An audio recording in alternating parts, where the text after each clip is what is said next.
So in this video we're going to have a look at the different types of pyramids that are used to visually show food webs and their trophic levels.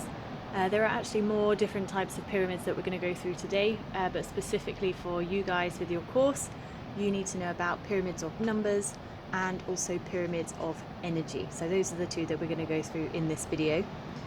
Before we start and we go through each of these two, there are some common themes between the two of them. Firstly, they use horizontal bars to show each of the trophic level. Each of these horizontal bars are then based around a central axis, and that will be very obvious when we start to draw them. Both of them also look at trophic levels. So with trophic levels, just a reminder of what these are. These are the specific stage in a food web at which an organism is residing. Okay, so remember we've gone through these before. We have at the start the producers. Following that we have I'm not going to write all of it out, but we have the primary consumers. Then at the third trophic level we have the secondary consumers, and we're just going to go to the fourth level, which are the tertiary consumers. You can sometimes get quaternary and maybe even further than that, but remember, as we went through in last lesson, there is a lot of energy lost at each stage, so quite often food webs or food chains are normally only 4 trophic levels, possibly 5 trophic levels long, but for this video we're just going to stay with our 4 trophic levels, going from the producers to the tertiary consumers. Okay, so the two different types of pyramids we are going to have a look at are pyramids of numbers and pyramids of energy. And they look very, very different. So in terms of the pyramid of numbers, this is representing a food web by showing the number of individuals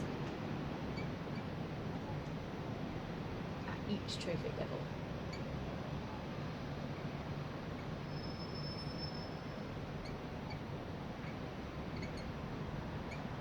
Now sometimes these can actually look like a pyramid, and sometimes they do not look like a pyramid. So we're going to go through a couple of different examples, one where it's very obviously a pyramid and one where it is not so obviously a pyramid. Okay, so the first one showing an obvious pyramid shape. With our food chain we're going to go for grass, then snail, then bird, then fox. Okay, so in terms of our trophic levels, the grass are the producers, snail is the primary consumer, bird is the secondary consumer, and the fox is our tertiary consumer. So in terms of the number of individuals at each trophic level, so the grass we're going to put down, we have got 1,000 blades of grass. For the snail, we've got 50 snails eating those blades of grass. We've got 20 birds eating those 50 snails, and we might have 1 fox eating those 20 birds. So in terms of then our pyramids, remember they are horizontal bars and they are positioned around a central axis. So in terms of what they will then look like, you have very likely seen these before, and also I'm not drawing it terribly well to scale. So something you need to remember when you're drawing your pyramids is that firstly, again, it's central axis. They are then horizontal bars. Their length this way will be different, but their heights need to remain approximately the same. So don't draw one really, really wide and the next one really, really tiny. They need to be the same heights, but then different lengths across the bottom here. Okay, so this one is showing our grass at the bottom. So we've got 1,000 at the bottom here. Then we've got our snails here. There is 50 of them. They're our primary consumer. Then we've got 20 birds, and then we have got at the top our tertiary consumer, which is the one fox. So this one obviously shows a very obvious pyramid shape. I'm going to go through an example now where it's obviously less of a pyramid shape. So this is the sort of food web where we've got a tree, then we have a bunch of caterpillars on the tree, then we've got bird eating that, and then we have foxes, or a fox eating those. Okay, so again in terms of the trophic levels, the tree is our producer, the caterpillar is the primary consumer, bird is the secondary consumer, and then the fox is the tertiary consumer. Now obviously with these the numbers might be slightly different. A tree, there's going to be one tree. Caterpillar, there might be 100 caterpillars.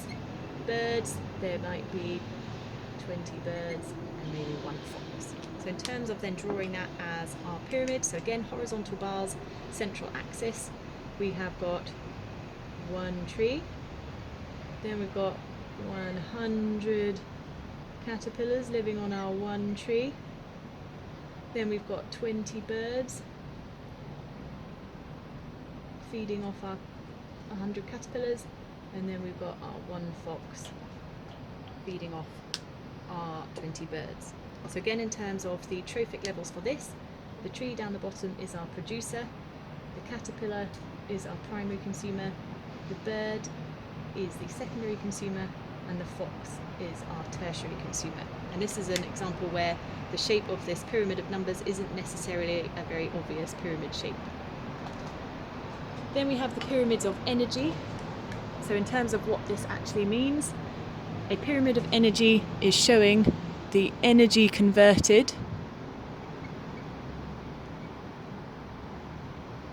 to new biomass. So remember, biomass is the dry mass of something. So you're taking out all the water and then weighing it.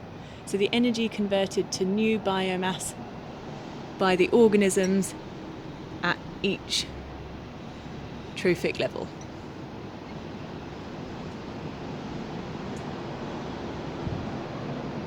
And these always look like a pyramid because within the pyramids of energy there is always an energy decrease. So in terms of these two, in terms of their biomass, if you were to take each of these organisms, dry them out and then weigh them and take their biomass, all of them would have a shape that is your classic pyramid shape. Something like that. Okay, so again, we've got the producers on the bottom, the primary consumers above that, secondary consumers above that, and tertiary consumers above that. And as we go up the pyramid, the energy decreases.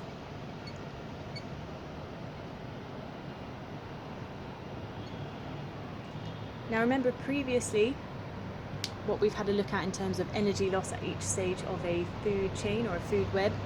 Actually, in terms of the energy decrease at each trophic level, there is actually about 80 to 90% energy loss. So only 10 to 20% of energy is taken by the next trophic level up and converted it to biomass.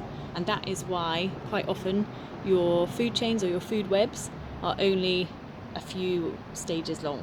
Very rarely does it get up to quaternary or any further because there's just not enough energy to then supply the next level in the chain.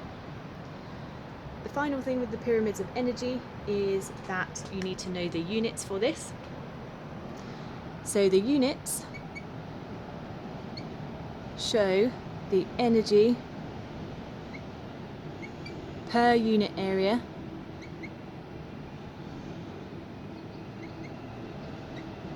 per unit of time. And this can take quite a few different forms. So energy is normally measured in joules, or it could be shown as kilojoules. So we're going to go kilojoules. Per unit area could obviously be meters, kilometers, miles. So we're going to go meters, but obviously it's area, so it's per meters squared. And then per unit of time could be again seconds, days, months. Usually with pyramids of energy, what we're looking at is per year. So that is your units for pyramids of energy.